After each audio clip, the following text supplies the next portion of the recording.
Lately, I've been making more videos about mindset, and about how I approach different things in training and life as well. And I think this is something that I want to share more of because mostly how you perceive and approach life is often displayed in how you approach your health, therefore the gym. We in Southwest Aesthetics actually talked about this topic the other day in a podcast episode, the topic of philosophy as a whole concept itself.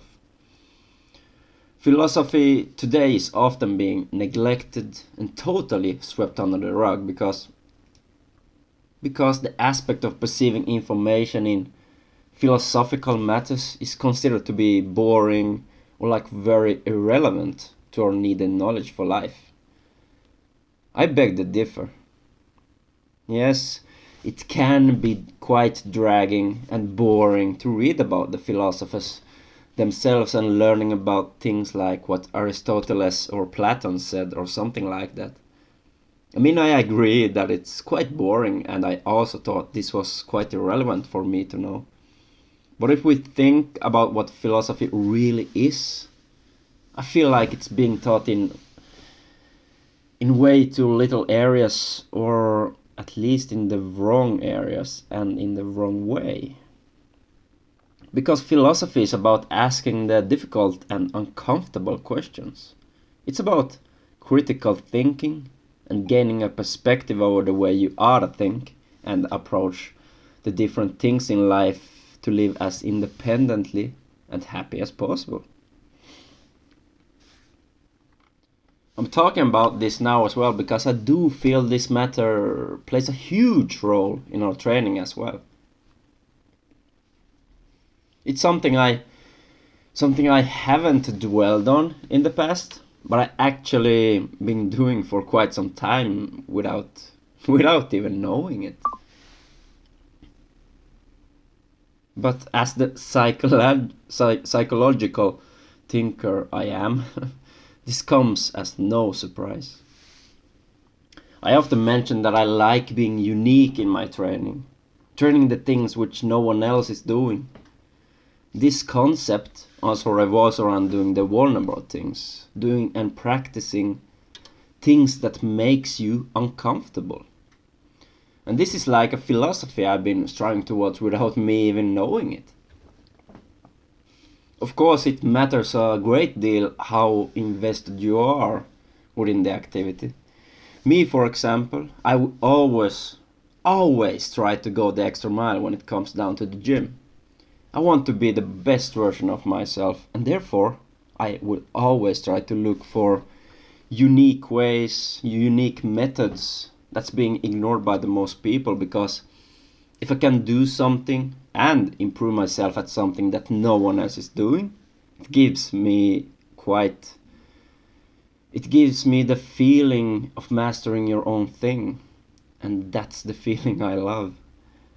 And another like vulnerable and weak philosophy I feel a lot of people have today is the embrace of resistance. I don't like that. Don't resist when something gets hard or difficult. Always adapt to the situations. Again, includes both life and the situations in the gym. If we talk more concretely about training, yeah, you obviously want and need resistance as a physical matter for muscle growth. But in this case, I'm referring more to the resistance, or rather the fear of being weak or trying something new that puts you on the pedestal.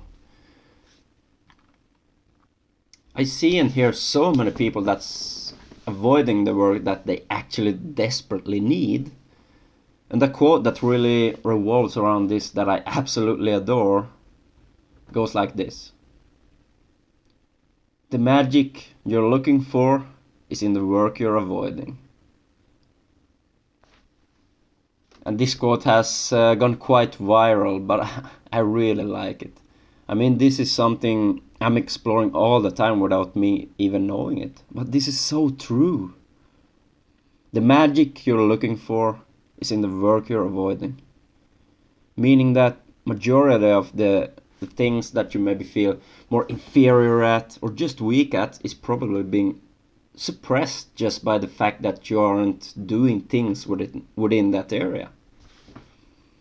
I want to put this into context as well.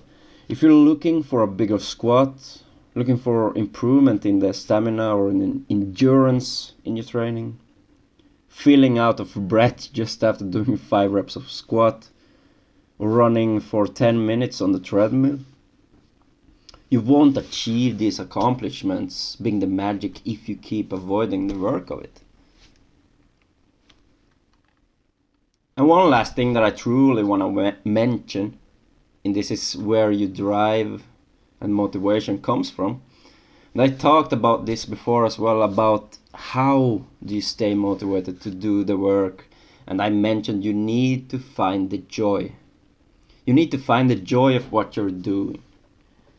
If you enjoy the things you're doing, motivation won't be a problem. And that you therefore need to find your style of training or find your route to actually achieve this joy. And with that being said, another thing that I believe truly controls your side of motivation is where the motivation comes from. Yeah. My belief within this topic is that you need to find motivation on an internal plane instead of it being based on external things. If you don't know what these terms include, internal motivation is like more motivation that is being driven by the joy of the activities themselves. Activities you pursue because you enjoy them, while external motivation is being driven because someone else wants you to do the activity, or rewards with things like better looks or medals in competitions and so on. I believe that a balance here is needed, but if you want to stay motivated and especially just doing things consistently without even thinking about actively being motivated, it's about finding your true internal motivation. Because that's the true recipe of lifelong consistency. Because I do believe this is about that rewards or materialistic things will never complete you as a, let's say, it will never complete you as a person or human being. No matter how many medals or how many body transformations you get or achieve, you won't be like complete internally. And I think this is a lesson that we lost sight on recently, because we live in a society which glorifies performance. But the thing we must remember is always the sensation of growth as a concept, whether it's physical growth or growth as a person. I said physical growth or general growth, but I want to change that to and instead of or, because these intertwines with each other. Because I want to say this, physical health creates psychological health, and also the other way around. But I see a lot of people settle with stagnation. Stagnation meaning that a lot of people is settling with being in the same place all the time, just for the sake because they're happy where they're at and ignores the growth to be the best version of themselves. And sometimes when you're stuck, you need to take one step back to get out of that place. But a lot of people are too embarrassed to do this, being afraid to lose the things you've gained. But this is the harsh truth sometimes. Instead of grinding with the same route, go back and switch routes, guys. It's all it takes sometimes. And these are some trails I want to include more in my future videos, but more of these in upcoming content. These videos started out, and still is for that matter, just a format of documentation for myself, but with time I acknowledged the appreciation for these talks, and I hope you learn something from my experiences as well. And that's especially what these topics like philosophy and psychological stuff and mindset comes from, because it's the reason for me that has helped the most for me, truly, both with my fitness journey and my journey as a person, a human being.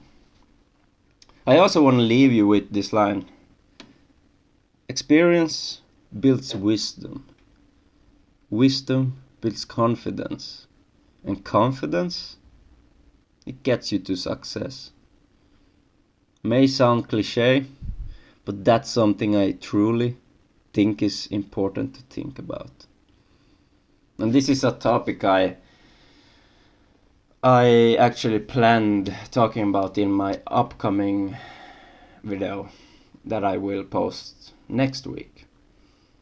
But I will leave you to that like expectation and like imagination until next time. But yeah, that was it for me today, guys. I hope you have a great week, and I'll catch you on the next one.